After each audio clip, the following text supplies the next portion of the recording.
제가 운전을 할 때 졸지를 않습니다. 그래서 아무리 길게 운전을 해도 또 한낮에 밥 먹고 운전을 해도 졸음 운전을 해본 적이 없는데요. 그만큼 이제 집중을 합니다. 굉장히 집중을 하죠. 그래서 졸음이 오지 않고 멀리까지도 운전을 하는데 너무 집중하다 보니까 피곤합니다. 차에서 내리면 굉장히 피곤하고 그리고 멀리 보지 못하고요.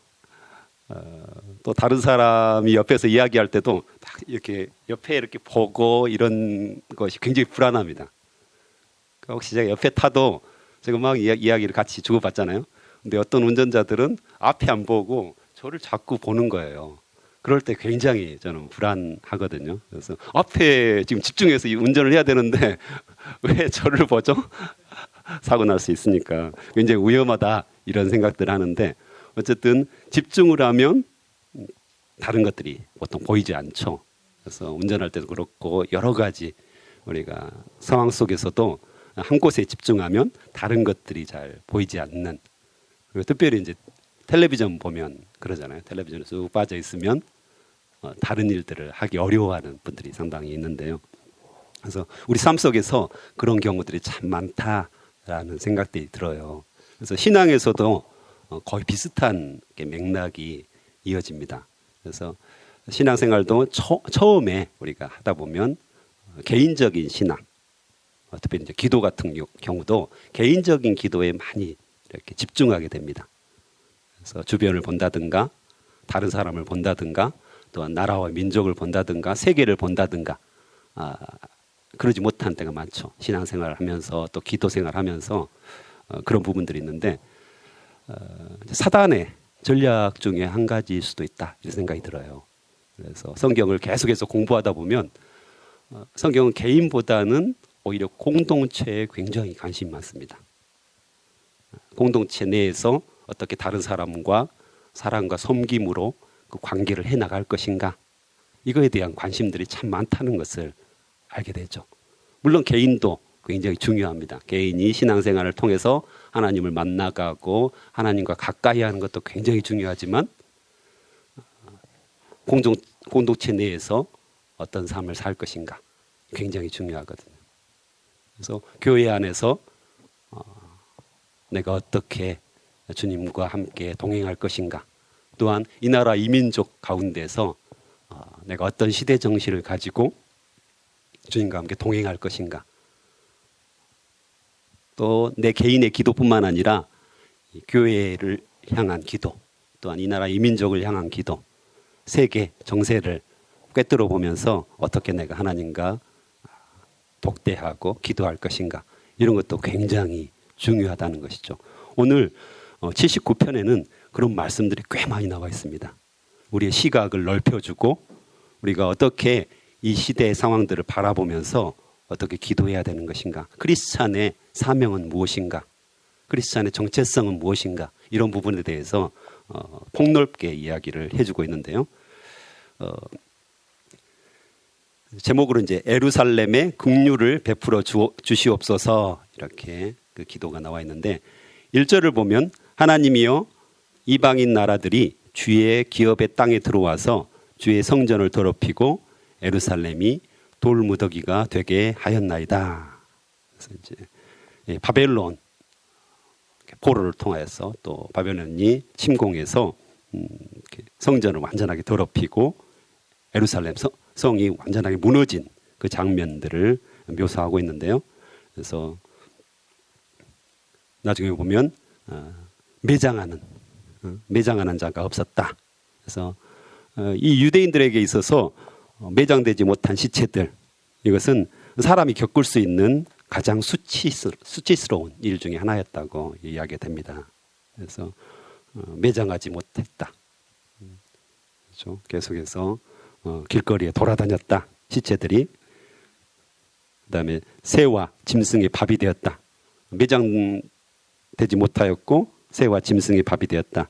이건 이제 모세의 율법에서 하나님을 불순종했을 때 선포된 저주 가운데 하나로 신명기 28장에 나와 있습니다. 그래서 하나님께서 불순종하는 자들에게 저주하는 방법으로 매장되지 못하게 하고 새와 짐승의 밥이 되게 되었다. 이 이야기들을 하고 있거든요. 그래서 분명하게 이스라엘 백성들의 죄악, 이스라엘 백성들의 죄악에 하나님께서 징계하신 그 모습으로 나타났다. 이렇게 지금 시인은 말하고 있습니다. 그렇게 해서 4절에 보면 우리는 우리 이웃에게 비방거리가 되며 우리를 에워싼 자에게 조소와 조롱거리가 되었나이다. 그렇죠?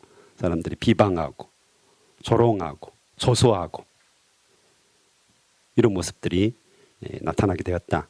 또 비방과 조소는 10절에도 잘 나와 있습니다.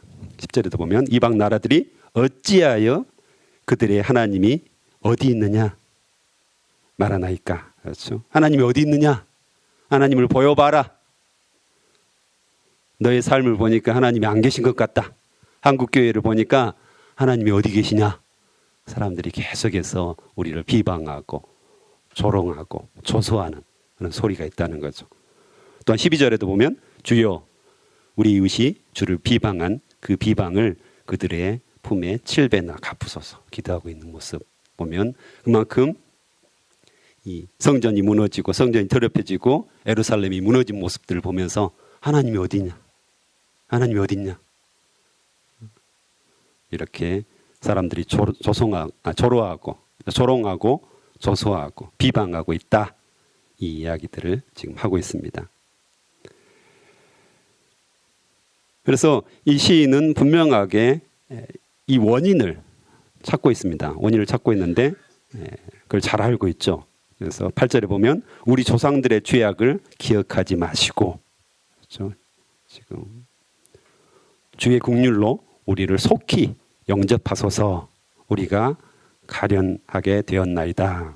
그래서 이 죄악 때문에 이런 일들이 일어났다는 것을 분명하게 고백을 하고 있는 거죠. 그리고 9절에 보면 우리 구원의 하나님이여 주의 이름의 영광스러운 행사를 위하여 우리를 도우시며 주의 이름을 증거하기 위해 우리를 건지시며 우리의 죄를 사하소서. 회개하고 있는 장면들 나오죠. 그래서 이 모든 일들이 죄로 말미암아서 일어났고 그것에 대해서 회개하고 특별히 우리의 죄를 회개한다. 사하여 주시옵소서. 이렇게 간절하게 하나님께 고백하고 있는 모습들을 볼 수 있습니다. 그래서 회개를 통해서 구원을 원하고 있는 거죠. 그래서 성경 전체적으로 봐도 하나님께서는 징계하시지만 구원하십니다. 이 주제들이 면면하게 흐르고 있습니다. 하나님께서 늘 징계하시지만 그 징계가 끝이 아니라는 거죠. 징계가 끝나버리면 우리가 아무것도 할 것이 없잖아요. 하지만 하나님께서는 반드시 구원의 메시지를 성경을 통해서 이렇게 이야기를 하십니다. 그래서 우리가 회개하고 주님 앞에 돌아가고 주님을 찾을 때 하나님은 다시 회복시키시고 구원하신다. 그래서 9절에 보면 우리 구원의 하나님이여. 이 시인은 그것을 분명하게 알고 있는 거죠. 우리 구원의 하나님이여. 또한 10절에도 보면 11절에 보면 11절 하반절에 보면 주의 크신 능력을 따라 보전하소서 구원하소서. 이방 나라들을 심판하시고 예루살렘을 무너뜨린 이방 나라들을 심판하시고 다시금 주님께서 구원하여 주시옵소서라고 분명하게 이야기를 하고 있습니다. 그래서 이 말씀들을 보면서 지금 한국의 시대 상황, 최근에 이제 계속해서 묵상하는 게 100년 전하고 상당히 닮아 있다 이런 생각들을 하게 됩니다. 그래서 100년 전 일제에 의해서 침탈을 당하잖아요. 그때나 지금이나 거의 비슷하다라는 생각들을 종종 하게 됩니다. 그래서 그때도 이렇게 일본이 계속해서 우리나라를 침략하기 위해서 공격을 했잖아요. 지금도 이제 그런 상황들 이렇게 겉으로는 웃지만 속으로는 우리나라를 견제하고 경제적인 어떤 침탈을 하고 있는 상황. 또 우리의 우방이라고 생각했던 미국도 돈에 의해서 계속해서 우리를 불안하게 하는 모습들. 100년 전에도 카츠라 테프트 밀리학이 있었잖아요. 그래서 미국과 일본이 손을 잡고 우리나라를 일본에 넘겨주고 미국은 필리핀을 이렇게 점령하는 그 밀리학을 했었잖아요. 그러니까 어찌 보면 동맹 같지만 자기들의 이익에 의해서 언제든지 배신할 수 있는 그런 상황이죠. 이런 모습도 있고요. 시대적으로 보면 굉장히 이제 혼란한 시대를 우리가 살고 있는데 내부적으로 봐도 이단과 신천지 이단 이번 토요일 날 온다고 하는데요. 그분이 참 좋겠죠. 그분이 좋겠죠. 자기들은 영생한다고 믿겠지만 어쨌든 이단의 세력들이 계속해서 침투하고 있고 신천지뿐만 아니라 하나님의 교회도 안상홍의 증인들이잖아요. 이제 똑같아요. 거의 교리는 같습니다. 안상홍도 죽지 않는다고 했거든요. 용생불사, 신임 하빌 이렇게 이야기했었는데 죽었죠. 그래가지고 이제 이 안상홍의 증인들 원래 이름이 그겁니다. 그래서 굉장히 주춤했죠. 그랬다가 하나님 어머니를 만들어가지고 다시 지금 엄청난 세력을 확보하고 있죠.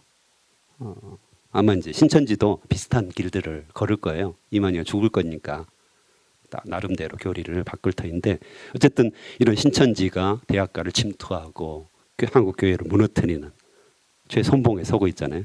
또 동성애 문제, 인권이라는 이름으로 포장되어서 동성애가 계속해서 한국 교회를 파고들고 있죠. 그래서 주의 성전이 더럽혀졌다 이 말처럼 교회가 계속해서 세상 세력에 의해서 또한 이단 세력에 의해서 공격당하는 이런 시기를 우리가 맞고 있잖아요.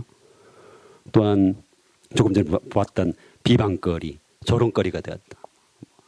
너무 흔하잖아요. 기독교, 목사 너무 흔하게 조롱받고 조소를 당하고 있는 모습들. 또 7절에도 보면 그들이 야곱을 삼키며 그의 거처가 황폐하게 되었다. 조금 전에 이야기했던 시대 상황들을 보면 결코 대한민국에 유리하게 흘러가지 않는다. 여전히 주변 4대 강국들은 군비를 계속해서 증강하고 있고 북핵 문제로 말미암아서 또 위기들을 맞고 있는 이 시대. 그래서 제가 이제 집회를 가다 보면 유니클로라는 매장이 양산동에 있어요. 크게 길가에. 그래서 이제 거기에 주차가 되어진 주차 대수를 제가 세어보고 갑니다. 그래서 한참 이제 불매운동이 일어났을 때는 거의 뭐 한두 대 이 정도 있더라고요. 근데 요즘 가면 한 20대 이 정도 있어요. 퇴근하면서 보면. 그래서 참 안타깝다. 참 시대 정신이 부족한 우리가 시대를 살고 있구나. 이런 모습들을 전체적으로 바라보면서 우리가 어떤 스탠스, 어떤 자세를 취해야 될지 이거에 대한 분명한 의식들을 가지고 살아야 되는데 그냥 편리한 대로 그냥 쉽게 우리가 세상을 살아가는 것은 아닌지 이런 생각들을 하게 됩니다. 근데 저도 그렇게 살아간다는 거죠. 늘 개인의 어떤 기도 제목, 개인의 필요 이거에 몰두해 가지고 교회 전체, 한국 교회 전체를 바라보지 못하고 저도 동일하게 한국 교회를 때로는 욕하고 비방하고 조소하는 또 이 나라의 민족이 어디로 가야 될 것인가에 대한 분명한 비전과 생각들을 가지고 기도하지 않는 거죠. 그래서 내 개인 기도 제목들과 비교해서 교회를 위한 기도 제목, 이 나라 위민족을 위한 기도 제목, 세계를 향한 기도 제목 얼마나 비율이 될까 이런 생각들을 해봅니다. 그래서 우리의 생각이 좀 더 확장되어지고 우리의 기도가 확장되어지고 우리의 신앙의 영역이 훨씬 확장될 수 있는데 계속해서 좁히고 있는 것은 아닌가. 그래서 하나님께서 오히려 이런 수많은 문제들, 그렇죠? 수많은 문제들을 우리에게 주신 것은 어찌 보면 그리스도인들에게는 기회죠. 세상은 해결을 못합니다. 어떻게 하겠습니까? 대통령이 어떻게 이 문제를 해결할 수 있겠습니까? 좌우 갈등 문제, 남북의 갈등 문제들을 어떻게 해결할 수 있을까요? 없습니다. 세상은 그걸 해결할 능력이 없다는 거죠. 하지만 그리스도인들은 가능합니다.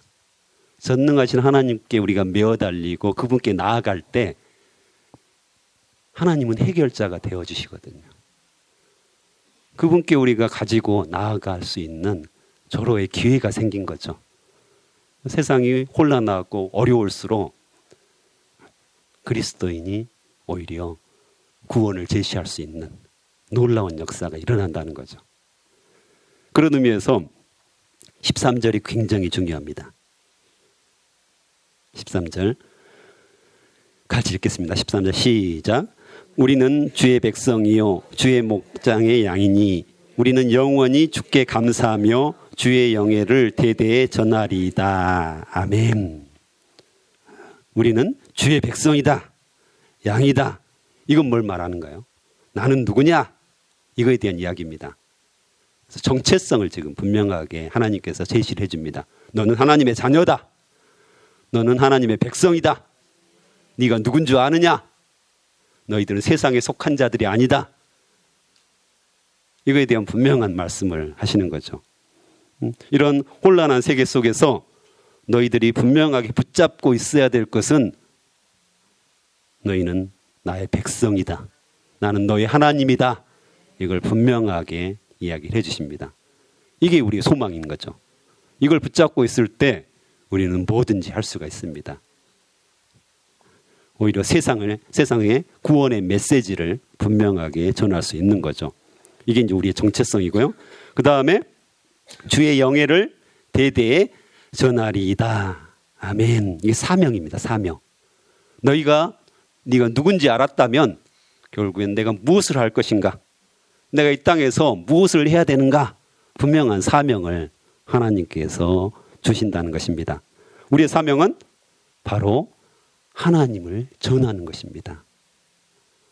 다른 사람들이 하나님의 백성이 되도록 전하는 것입니다. 복이 뭡니까? 복이. 복 받기를 원하시잖아요. 복이 뭡니까? 하나님의 백성이 되는 게 복입니다. 좋은 데 취직하고 돈 많이 벌고 평안하게 사는 게 복이 아니라요. 성경에서는 하나님의 백성이 되는 게 복이라고 말합니다. 그 복을 만방에 전하라고 분명하게 우리에게 이야기합니다. 그래서 다른 사람이 안 믿는 사람들이 하나님을 믿는 게 복이라는 겁니다. 그래서 여러분들은 다 복 받으신 분들입니다. 기본적으로 우리는 복을 확실하게 받았습니다. 하나님의 백성이 되었고 하나님의 자녀가 되었고 이 흔들리지 않는 그 위치에 우리가 섰기 때문에 우리는 복 받은 자인데요. 이 복을 나만 갖지 말라 성경은 이야기합니다. 철저하게 이야기합니다. 개인의 신앙이 아닙니다. 그 복을 공동체, 다른 사람들에게, 민족에게, 세계에 전하는 사람이 되어라. 성경은 그것을 이야기합니다. 그래서 우리의 사명이죠, 그게. 우리가 밥 먹고 일어나서 생각해야 되는 것이 어떻게 하면 복음을 전할 것인가? 어떻게 내 믿지 않는 친구들에게, 이웃에게, 또 수많은 잃어버린 영혼들, 또 친척들에게 어떻게 하면 복음을 전할 것인가? 어떻게 하면 그들이 하나님의 백성이 되게 할 것인가? 밥만 먹고 생각하면서 매일매일 순간순간 우리가 연구하고 기도하고 전해야 되는 것이 우리의 사명이라고 성경은 이야기합니다. 그래서 이 시대상을 보면서 우리가 어떤 기도를 해야 될 것인지, 어떤 삶의 모습을 띄어야 될 것인지 분명하게 하나님께서는 알려주신다는 것입니다. 제가 주빌리 통일 구 기도회라는 곳에 참여를 하고 있는데요. 거기에 이제 운영위원으로 참여하면서 매달마다 한 번씩 이렇게 봉선중앙교회라는 곳에서 기도회를 합니다. 그래서 특별히 이제 통일 관련 기도들을 많이 하고요. 통일 전문가들 또 사역을 하시는 분들이 매달마다 와서 이렇게 통일에 관한 이야기들, 남북 관계에 대한 이야기들을 많이 해주십니다. 이번에 이제 이번 주에도 있었었는데요. 그래서 이제 마민호 교수님이라고 한동대 국제학 교수님이신데 그분이 오셔가지고 이제 강의를 했습니다. 그래서 남북 관계와 이 땅의 그리스도인들이 어떤 시대 정신을 가지고 살아야 될지 그 중에 이제 한 슬라이드가 저희를 굉장히 가슴을 찡하게 했는데요. 조선에 마지막 총독이 있었다고 합니다. 있습니다. 마지막 총독부가 있었잖아요. 일제시대 때. 마지막 총독이 있었는데 이름이 아베 노부유키라는 사람입니다. 아베 노부유키라는 사람인데 그 사람이 이제 마지막으로 이제 패했잖아요. 일본이 전쟁에 패하고 자기 나라로 돌아가면서 한 말입니다. 제가 한번 읽어드리겠습니다. 우리는 패했지만 조선은 승리한 것이 아니다. 장담하건대 조선민이 제정신을 차리고 위대했던 옛 조선의 영광을 되찾으려면 100년이라는 세월이 훨씬 걸릴 것이다. 우리 일본은 조선민에게 총과 대포보다 무서운 식민교육을 심어놓았다. 결국은 서로 이간질하며 노예적 삶을 살 것이다. 보라, 실로 조선은 위대했고 찬란했지만 현재 조선은 결국 식민교육의 노예로 전락할 것이다. 그리고 나 아베 노부유키는 다시 돌아온다. 이 말을 남겼다고 합니다. 그래서 뭔가 느껴지는 게 없으세요? 이런 이제 시대적인 위기 속에 우리가 있는 거죠. 그래서 이름도 아베예요. 그래서 그리스도인들이 할 일이 참 많다라는 생각이 듭니다.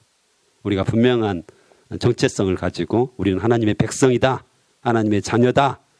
그러면 우리가 이 땅에서 해야 할 일이 뭘까? 이거에 대한 분명한 정체성들을 가질 필요가 있겠죠. 그래서 혼란한 이 시대에 이단과 동성애 또 비방이 가득한 이런 모습들 또 나라의 위기들 속에서 우리가 무엇을 기도해야 될지 무엇을 붙잡고 기도해야 될지 또한 기도했다면 그냥 있는 것이 아니라 그냥 살아가는 것이 아니라 내가 어떻게 살아가야 될지 그리고 조금 전에 하나님의 백성 그 복을 다른 사람에게 전하라고 하나님은 분명하게 말씀하셨거든요. 그래서 이런 것들이 다 우리에게 기도 제목이 되었으면 좋겠고 오늘 새벽 정말 시대정신을 가지고 넓게 한번 기도했으면 좋겠습니다. 물론 자기의 기도도 빼지 마세요. 근데 한마디 하셔도 돼요. 누구가 아픈데 주님께서 회복되게 해주십시오. 제가 이런 어려움이 있는데 회복되게 해주십시오. 그 정도로 기도해도 하나님은 들으십니다. 충분히 들으셔요. 길게 기도해서 하나님이 잘 들어주신 거 아닙니다. 짧게 기도해도 하나님은 아십니다. 그리고 기도할 게 너무 많아요. 우리 공동체, 교회를 위해서 기도할 게 너무 많고요. 이 나라, 이 민족을 위해서 기도할 게 너무 많고요. 우리 선교사님께서도 말씀하셨지만 세계 수많은 민족들이 예수 그리스도를 족속들이 예수 그리스도를 모르고 있어요. 기도할 것이 너무 많은 거예요. 그냥 생각나는 아무 민족이나 하나님께서 떠오르게 하는 아무 민족이나 놓고 기도하십시오. 그러면 하나님께서 역사하실 것입니다. 하나님께서 우리의 기도를 통해서 세상을 움직이시고 통치하신다고 분명하게 말씀하십니다. 우리는 하나님의 백성이고 하나님의 대리 통치자이기 때문에 세상을 통치할 수 있습니다. 바로 이 자리에서 가능하다는 거죠. 그래서 그것을 우리가 믿고 나아가는 시간이 되었으면 좋겠습니다. 함께 기도하겠습니다.